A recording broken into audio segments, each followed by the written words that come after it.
For those of you that have been keeping up with Kizzy's progression, you know that she's just a little under 10 months old. Everything that I've been kind of doing, we've established our water tee, as you've seen in my post, and my back paddle is straight across. I've got an over and an over. My right over is on the bank of my tee. And a lot of people say, you know, well, you're going to get water, you know, land water running issues and that sort of thing. I don't believe none of that crap. You straighten all that stuff out in cheating singles and stuff later. Right now, that's going to serve me a purpose. To the left, my leftover pile is a huge body of water. I mean, it's 300, 350 yards across there. So when I give that over, she's looking out into no man's land, and it builds up self-confidence and builds up drive for your dog to attack that big water. So now we've got a bank issue, big water, and then our back pile all the way in the back. We started our swim by yesterday, and I used my placemat to teach swim bys. And the way I did that was, she knows I've got a placemat over to the right. I cast her across the pond. As soon as she gets back, I tell her place to the right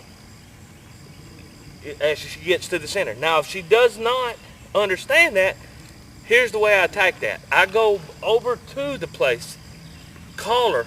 After I send her across, I say back. She goes across. As she's going across, I walk to over here, to my right over. I say, here. As soon as she gets in the middle, I call her to me. Whistle, tweet, tweet, tweet. Here she comes. Place. She gets up there. Then, I walk back over here, and then I call her back. I try it again. If it doesn't work, then what I do is I cast her from that point across to the big water. So now I've got two casting areas. So what does that do? Well, that tells her, okay, it's all right to re-enter the water right here.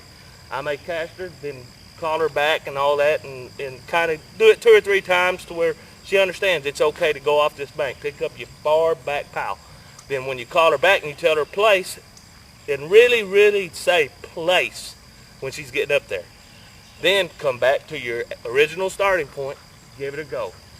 Now for those of you that are keeping up, this little gal, her training is just smashing just like this. It's unbelievable. Here. Here. Sit. Dead bird. Back. Back. Now, I'm fixing to give her a right over. Stop her in the middle. I'm going to pick up a bumper. She's going to hit the bank. I'm going to have to cast her off of that bank and back across. Over.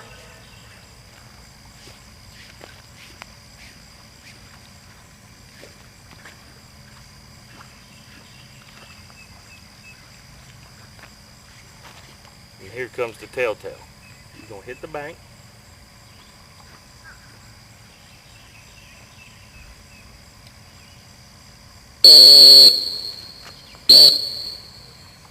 Over. Back.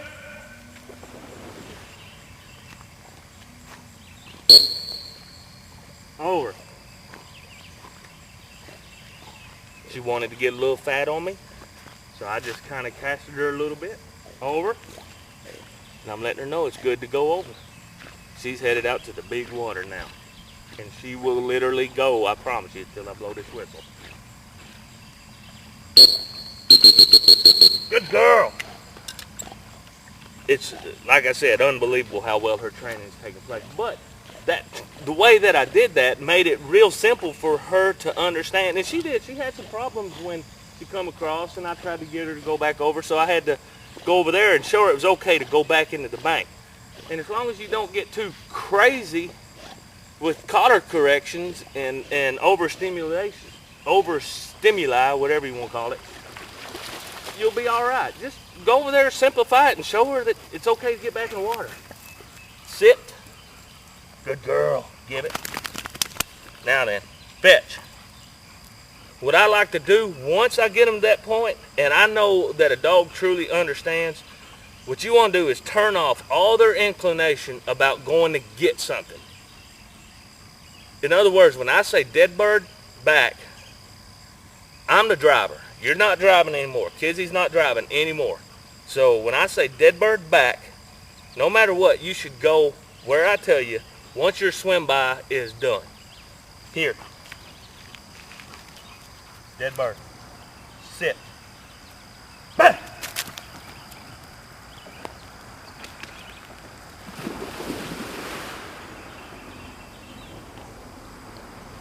She should go all the way across that pond, hit that bank. I should be able to stop her, call her back, cast her anywhere that I want to on that tee.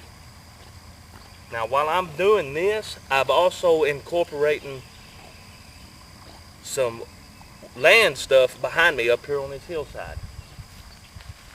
Got a little offline, but she's okay. And incorporating this land up here behind me with cold blinds. And I'll talk about that here in a second.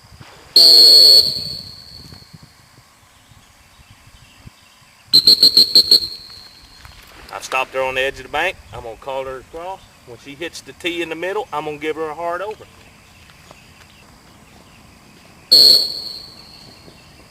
Over.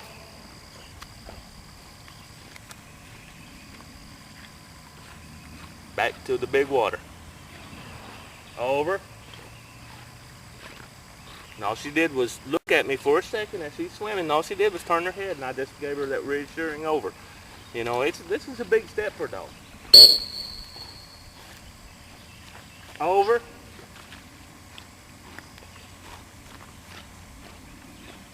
And until the dog makes it back to the tee, they're going to want to go to their back pile. But what I'm going to do, turn it all off with the come in whistle. Over. She made it to the tee. She's learned everything. She's going to hit the bank. I'm going to call her back to me. I've taught so many things right there. It's unbelievable. Good girl. Come on. Come on. Here. Good. Heel. Sit. Good. Get it. Sit. Shake it off. Sit. Now once your swim bys are done, you shouldn't have any problem. Your dog should be a handling master. Mine doesn't like to sit too good. But you know, I'm not one of those handlers that you gotta sit, gotta be still and all that, because I think you gotta be laxed in some places to build up drive. And I want her to be bumper crazy. I want my dogs to love retrieving to no end. All right, go get that.